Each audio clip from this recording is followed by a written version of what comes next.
Coming soon శవాల్ survey. అమ్మా ఇప్పుడు వచ్చారేంటి? Elections అయిపోయినాయి కదా. తెలిసిపోతుందిరా. తెలిసిపోయింది కాబట్టి 11 వచ్చినాయి అన్న. సర్వే కోసం వచ్చారమ్మా.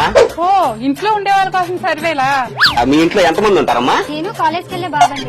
ఈ మధ్యనే యాక్సిడెంట్ అయ్యింది. యాక్సిడెంట్ పోయాడా? ఏమరిష్టమైన మాటలు? బండి తీసుకొని అబ్బాయి బయటికి వెళ్ళి రోడ్డు మీదకి వెళ్తే అలా పోతూనే ఉండాలి, రాకుండా వెనక్కి. అంటే అలా జీవితంలో పైకి రావాలని చెప్తున్నాడు అన్న. మళ్ళీ అలా ఇంటికి రావద్దని. మా ఆయనండి. ఉన్నారా పోయారా? అంటే ఆఫీస్కి పోయారని అడుగుతారండి. అంతే. లేదండి, ఆ స్ట్రోక్ వచ్చింది. ఈ మధ్యనే స్టంట్ వేపించాం. ఈ వయసులో స్టంట్ చేస్తారమ్మా? ఏంటమ్మా ఇది? మెల్లిగండి, మళ్ళీ ఆ స్ట్రోక్ వస్తుంది. మీరు అలాంటి ఇంట్లో మాకండమ్మా, ఇంకా గట్టికి కొడతాడు అన్న. డాక్టర్ ఏం చెప్పారు తల్లి? జాగ్రత్తగా లేకపోతే 2-3 నెలల్లో కష్టమన్నారండి. 3 నెలలేనంటరా. కమింగ్ సూన్ శవం రాసుకో. మీరు మార్నింగ్ వాకింగ్ చేస్తారా? చేస్తానండి. 3 నెలలు ఆగలేను, గొడవలు రెడీ చేయి.